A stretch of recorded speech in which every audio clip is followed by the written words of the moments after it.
Shalom, selamat malam saudara-saudara yang dikasihi Tuhan Yesus Kristus. Selamat berjumpa dalam renungan pada malam hari ini. Doa dan harapan saya saudara semua ada dalam keadaan yang baik, sehat, penuh sukacita, dan selalu berlimpah berkat Tuhan.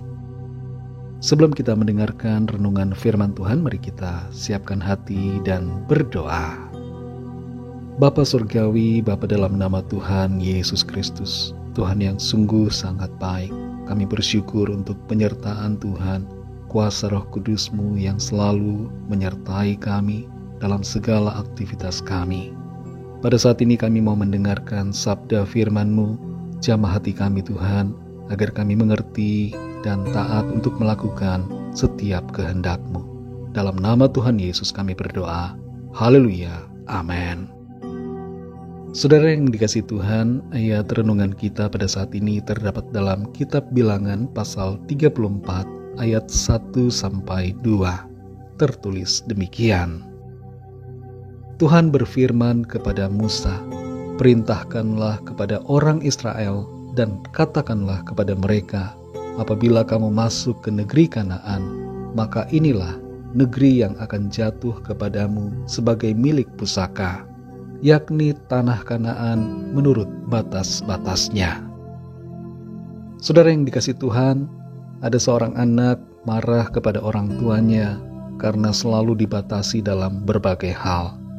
Saat ia ingin naik motor ke sekolah, orang tuanya tidak mengizinkan karena ia belum cukup umur dan belum punya SIM. Ketika ia ingin main ke rumah temannya, orang tuanya menyuruhnya pulang sebelum jam 9 malam. Saat ia mau bermain game, dibatasi hanya 2 jam saja. Dan karena pembatasan-pembatasan itu, ia menjadi marah dan kesal kepada orang tuanya. Padahal sebenarnya, batasan yang diberikan orang tuanya bertujuan untuk kebaikannya. Batasan terdengar seperti sesuatu yang menghalangi kebebasan kita. Namun jika kita memahaminya dari perspektif yang berbeda, kita akan menemukan bahwa batasan sebenarnya bertujuan untuk kebahagiaan, keamanan, dan kesuksesan dalam hidup kita.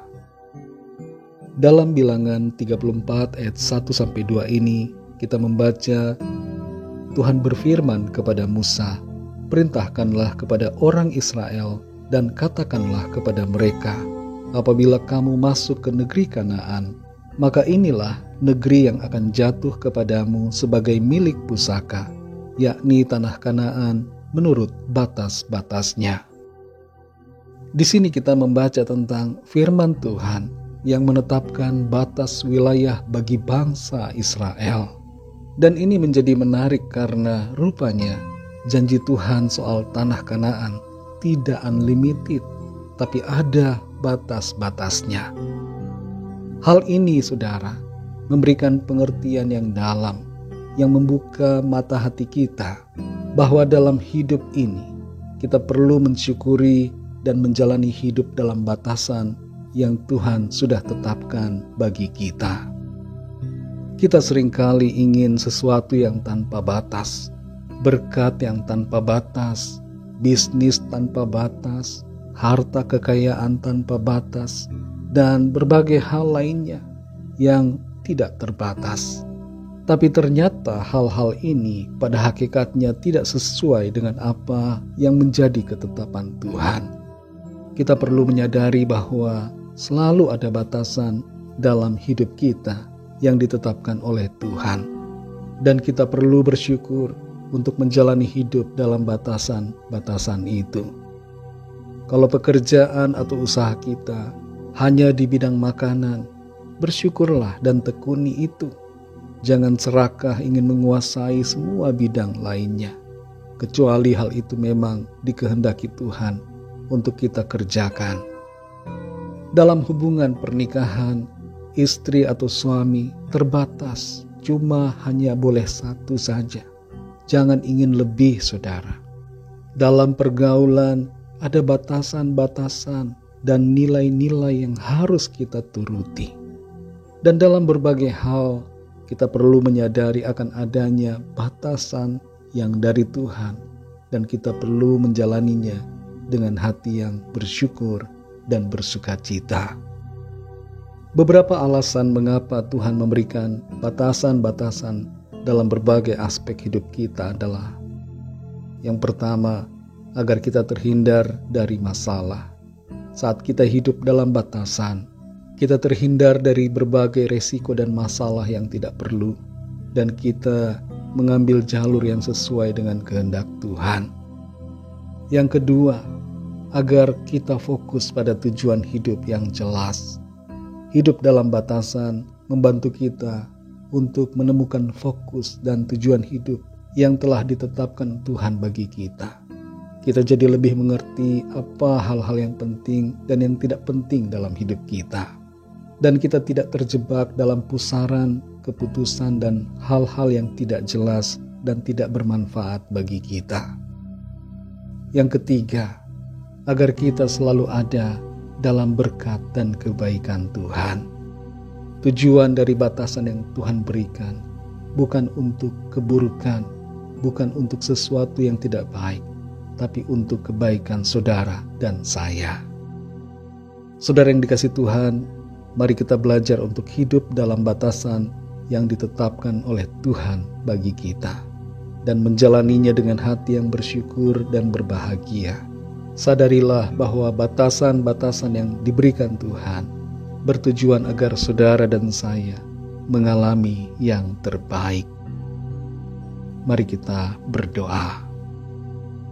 Bapa Surgawi, Bapa dalam nama Tuhan Yesus Kristus, kami sungguh mengucap syukur untuk firman-Mu yang membuka mata rohani kami, memberikan kami pengertian bahwa dalam hidup ini kami perlu selalu bersyukur dan menjalani hidup ini dalam batasan-batasan yang Tuhan sudah tetapkan. Kami bersyukur untuk pengertian yang Tuhan berikan, sehingga kami dapat memahami maksud kehendak Tuhan yang baik lewat batasan-batasan yang Tuhan tetapkan. Ajar kami Tuhan untuk bersyukur dan menjalani hidup ini dengan sukacita dalam batasan yang Tuhan berikan bagi kami. Pimpin kami selalu ya Roh Kudus, agar kehidupan kami selalu ada dalam kebenaran-Mu, ada dalam koridor firman-Mu ya Tuhan. Malam hari ini kembali kami akan beristirahat. Kami mohon berkat perlindungan-Mu atas setiap kami. Lingkupi kami dengan kasih dan kuasa-Mu.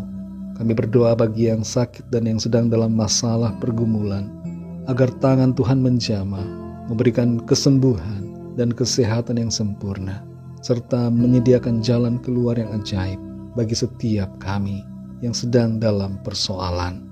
Terima kasih Tuhan. Ampuni kami akan segala dosa kesalahan kami, seperti kami juga mengampuni orang yang bersalah kepada kami. Dan penuhi kami selalu dengan Roh-Mu ya Tuhan, agar sikap dan tindakan hidup kami senantiasa selaras dengan kehendak-Mu. Terpujilah nama-Mu ya Bapa. Segala puji, hormat, syukur hanya bagi-Mu. Dalam nama-Mu yang kudus, nama Tuhan Yesus Kristus, kami sudah berdoa dan mengucap syukur. Haleluya. Terimalah berkat Tuhan. Tuhan memberkati engkau dan melindungi engkau. Tuhan menyinari engkau dengan wajah-Nya dan memberikan kasih karunia. Tuhan menghadapkan wajah-Nya kepadamu dan memberikan damai sejahtera. Berkat anugerah dari Bapa Surgawi, cinta kasih karunia dari Tuhan Yesus Kristus, dalam persekutuan dan penghiburan Roh Kudus, menyertai kita semua sekarang ini dan sampai selama-lamanya. Dalam berkat nama Tuhan Yesus Kristus. Haleluya. Amin. Puji Tuhan, saudara yang dikasihi Tuhan, saya percaya firman Tuhan menjadi berkat dan kekuatan buat saudara semua, dan Roh Kudus akan menolong saudara untuk lebih lagi memahami kebenaran firman Tuhan. Tuhan Yesus memberkati saudara semua. Sampai jumpa dalam renungan yang berikutnya. Haleluya.